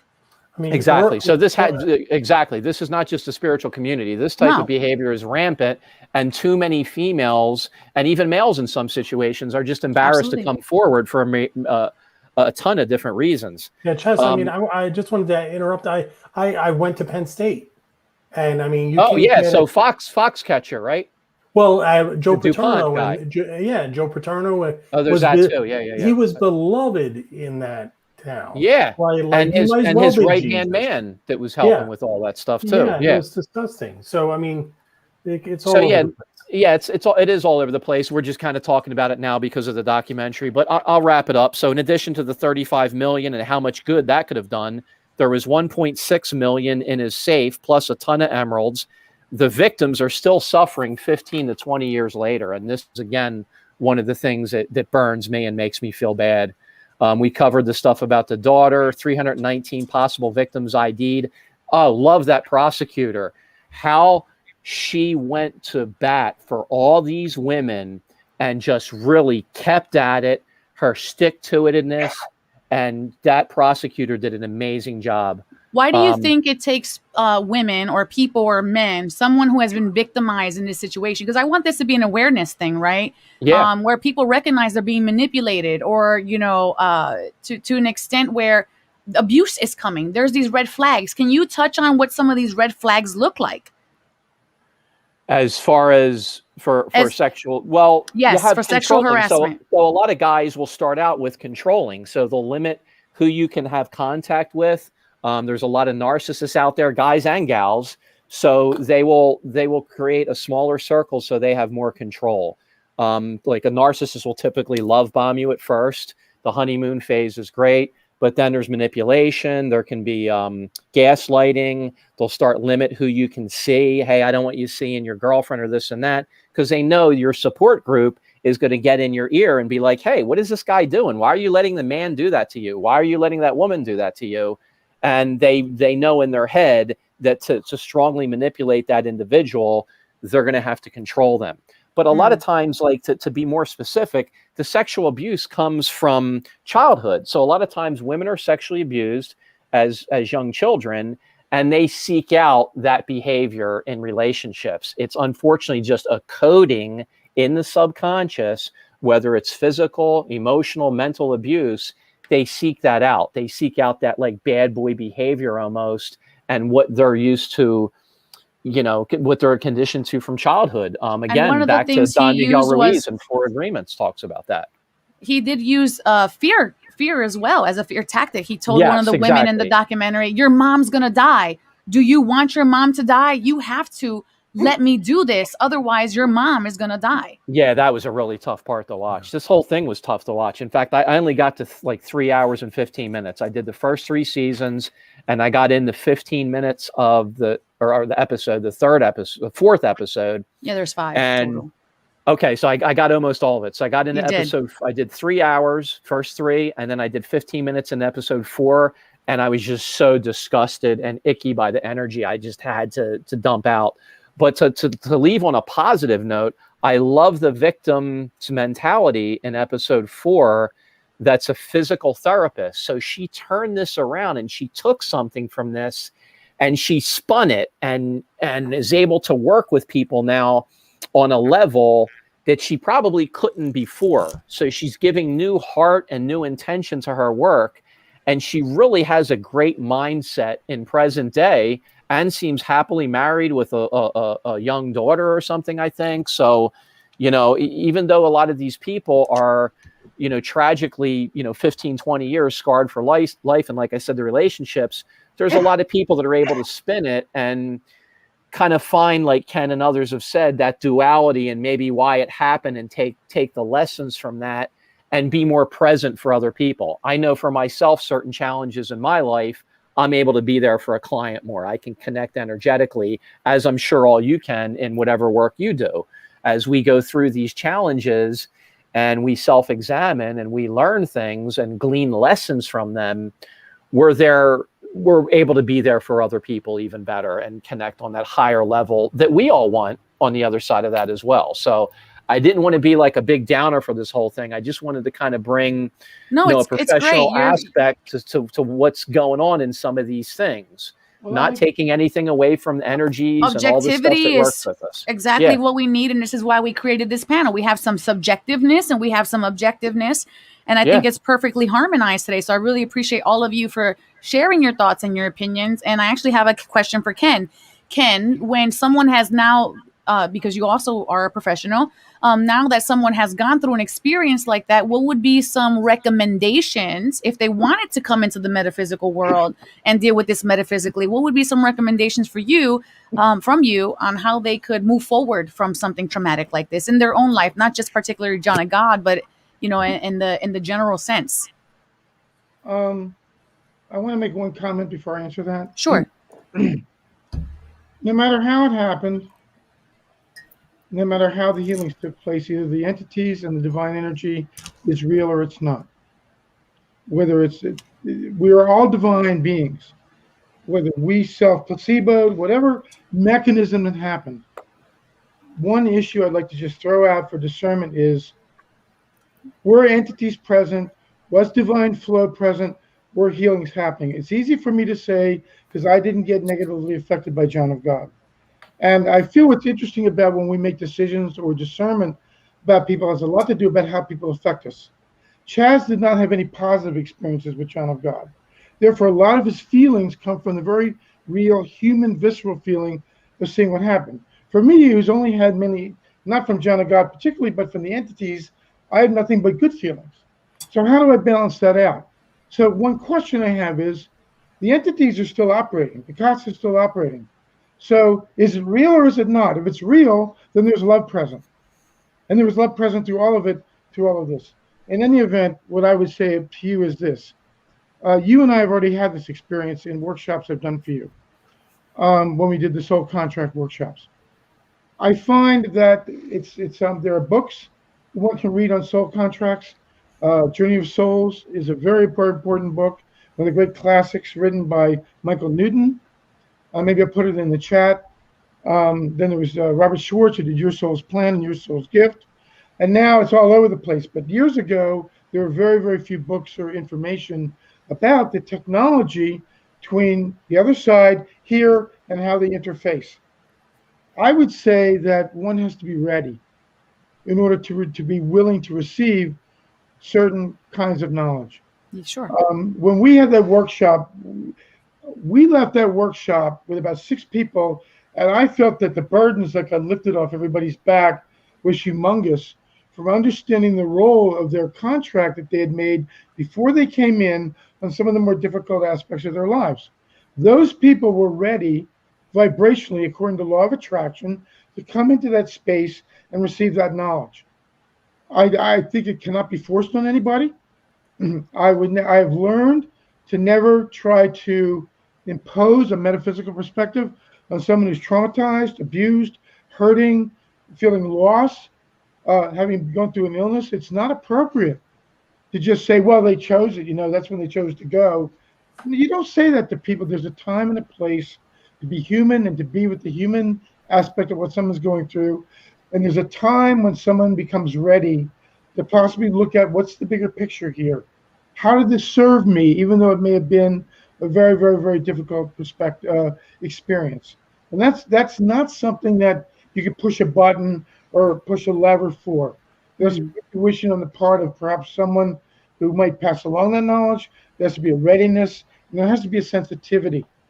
So I appreciate very much Chaz's kind of speaking for the abused and really being in the human experience. Thank you. I'm a little bit more distant from that because I never got hurt by him, and it was never for me about him. It was always about the entities. So I think we form relationships based on, I have friends. Sometimes I get angry with someone because I never got their bright side. And someone else who has much of a shadow, I'll let it go because I get so much of their love. It gets complex in that way. All right. Thank you so much for that. We're going to be jumping into the midweek collective check-in now. Then we're going to be bringing on our winner for the night, Miss May. And then we're going to have our final thoughts for the night. So let's go to the midweek collective energy check-in, which always has to do with whatever is going on that we're discussing. So I'm very interested to see how this is going to come through. Let's go. There is a button. It's a very sexy button. It says subscribe on it. I wish I could click on it, but YouTube won't let me. All right, so here we go. This is the midweek collective energy check-in. It's just a little forecast for the rest of your week, of course. And we're doing the mountain spread. Excuse me. The first card is the foot of the mountain. These are the strengths and the knowings that you're taking on your journey. The second card is the mountain itself, the obstacles. And the third is the summit. So that is the outcome. Let's see what we have. The first word that's highlighting here is complex. And this card is the Seven of Water card. Very interesting card because this is also the card of too many choices, too many options, and a little bit of confusion, actually. The need to do research and stop procrastinating. So however you are feeling in regards to the topic of the evening, make sure that you're doing your own research so that you can be objective and subjective, using that empowered heart and the intellect to bring information and perspective to your own life. This show is all about expanding perspective. We're not here to convince you into or out of anything, but to give you different lenses and from different scopes. We have here in the second card, the mountain card. There is no need to worry as everything is working out beautifully and peace. So I feel like here that after chaos and confusion, since everything is cyclical, that no matter what tumultuous thing that we have to go through, no matter how arduous life can be, that ultimately there is a moment where peace will reign again. Peace will enter our lives. Joy will enter our life. After grief, after sorrow, this energy does come back in. So we see this woman here. She looks a little bit flustered in her face. Maybe she was crying for a long period of time. She's holding her child, but her child is happy. Her child is joy. And that could be bringing her contentment. There's also a playful dolphin in the background here, but also we have the grapes and the corn showing that she has everything she needs and that her needs are being met and kept. So I feel like here it's focusing on the blessing, focusing on the abundance. So we're moving away from maybe more choppy waters into more placid waters with this peace card. And then we have the summit card. Energy is gaining momentum. So whatever plants you decide to water, if you decide to water your weeds, or if you decide to water your flowers, whichever one you decide, they will grow from the same garden. So whatever energy you're putting into your life will also gain momentum. If you're putting fear into your life, you're going to see more things to be fearful of. But if you're bringing expanded awareness and perspective and trying to understand your journey, you're going to get that because you're putting that energy in. And then we have the animal for the week, and that is panda. Stay balanced in your essence. And that is the main theme for today, is to remain balanced just like panda.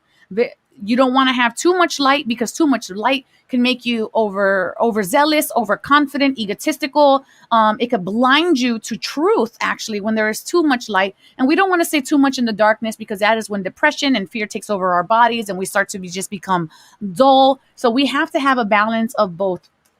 And then we have the message from heaven card. The message from heaven, if you so need or are looking for a message from heaven, the loved one wants you to know, I always give you a kiss goodnight, and our loved ones are around us, and we just need to merely think of them for them to be near us. And finally, we have our blessings for today, which is the energy of grace from Angel Caziel and the energy of support from Angel Celestina. And make sure you're claiming your angel blessings in the comment section below, because the angels always want to work with you, but they respect your free will. And you should already have clicked your link to be here to receive your message. That is the only caveat of being a winner in Divine Encounters. You actually have to show up. So come on down if you're here. In the meantime, I'm going to let the panel give me like a 1-minute rundown of how they are feeling on the message for today, starting with Chaz.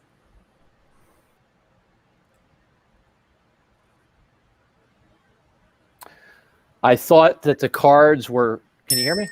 Yes, sir. Okay, sorry about that. I thought the cards were very interesting and accurate, as they always are.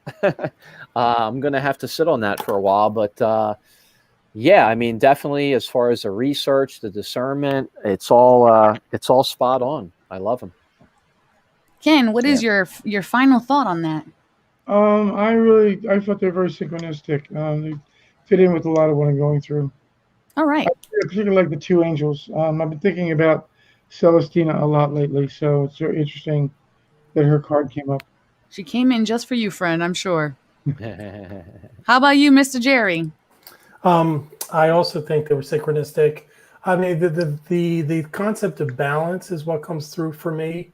As a spiritual seeker, I find it interesting that the Kaza uses the triangle, as the symbol, because along the base you have darkness and light, but at the apex is the balance of the two, and accepting of all that is, because God, all that is, whatever you want to call it, has created everything we experience.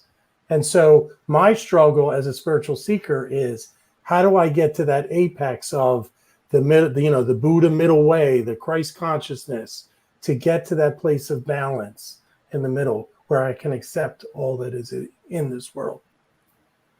Thank you. Good stuff. And Miss Cindy. I think the cards were spot on. Complex was the first card, and that's exactly the conversation we just had. And how the second card came in as peace. We should find peace with this conversation. I like the And way that you say that. Yes. And What the else did you wanna add? momentum. Mhm. The momentum was the last one, and that's, we have to go forward. We see the dark, we see the light, and we have to continue going forward. I absolutely agree with that. And it's very important. And I like the way you said that. We have to make peace with this conversation. This has happened. It has affected many people, and they are on their journey to seeking that peace. And I hope that the people who have been wronged by this can be able to, at some point, shed that and not let it define them. And I wish them all so much peace and love, and knowing that it's not their fault, and that there is God, and God does want us to have the best things in our life, and that they may seek that. I hope that's just my hope. That's very well said. Thank you for those intentions, because that's, it's exactly what's in my heart. And I watch this documentary, and I've made points several times about how this ripple effects out on people's lives, and because of the documentary, they had to relive it all again and sit down and explore this all. And it's all buried in their subconscious, and they have an emotional charge to it when they talk about it. You can see it on their faces. You can feel the energy. So I pray for that too, that they will not let this define them, and that they can hopefully use this docuseries, whatever it is, to kind of like release this and have some closure with it, so that they can use positive momentum and carry forward and heal. So thank you. Thank you. If those women wouldn't have came out, this would have continued for God knows how many years. So I appreciate them coming forward. What if they were a catalyst for millions of thousands and hundreds of thousands of people to move forward on the spiritual path by inspecting the dark and the light of all of this? The first great experience I had in all of this was a friend of mine called me to Rittenhouse Square Park, because a young friend of his had been murdered at 23 in her store, and he didn't know what to do. And I walked with him, and I did not know what to say. And all of a sudden, a cone of light surrounded me, and I heard my voice saying, she chose to die in order to enhance the preciousness of life for those around her. It was her contract. And a wave of peace rolled out from me, went through me, and he felt it. He immediately calmed down, and he said, I just don't know. He said, I feel it. I really feel what you said is true. And that experience was the most profound thing that's ever happened to me around this. And so from a highest perspective, maybe these women contract, yes, there's all this pain, but look at the service they gave for literally millions of people.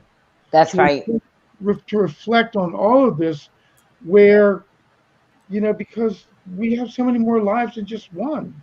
And I choose to. I'm not demeaning what they're going through right now, but there's much greater waves from all of this, just experiences of those particular people.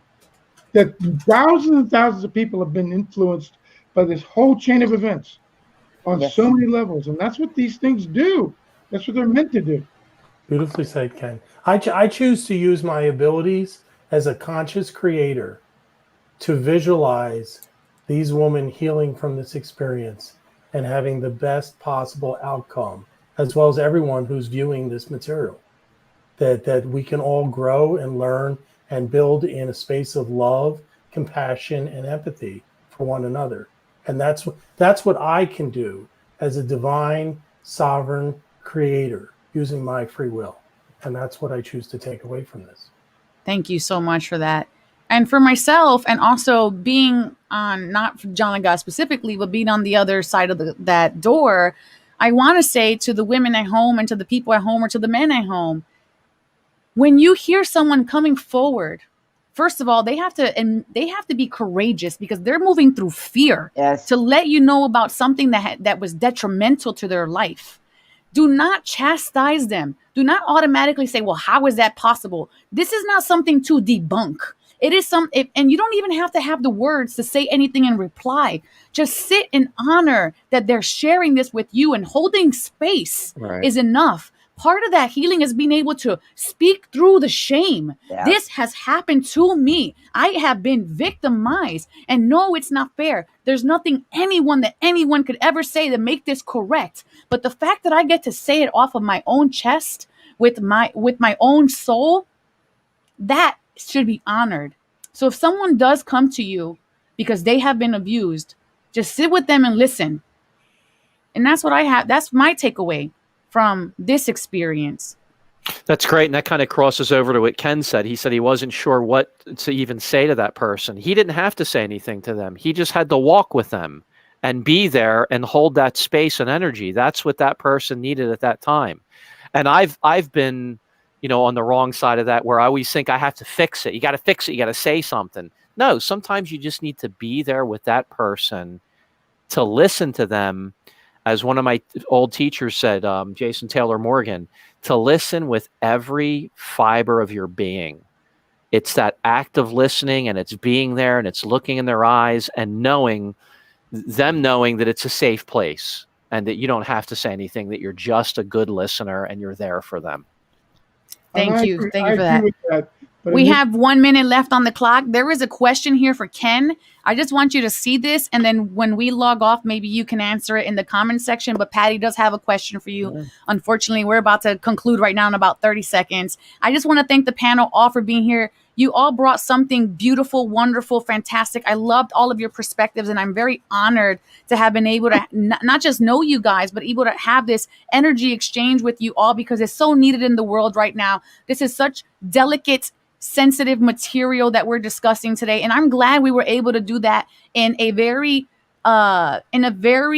not just personal but respectful manner on this show on Divine Encounters. And with that being said, I hope all of you at home go forward and create your own divine experiences with your discernment. And as always, thank you, board, all for being here. Namaste to all of you. Namaste. And as always, may you all at home go in love, light, and wisdom to know thyself, love thyself, and remember the divine always has Always has your your back. back. Ciao. Divine.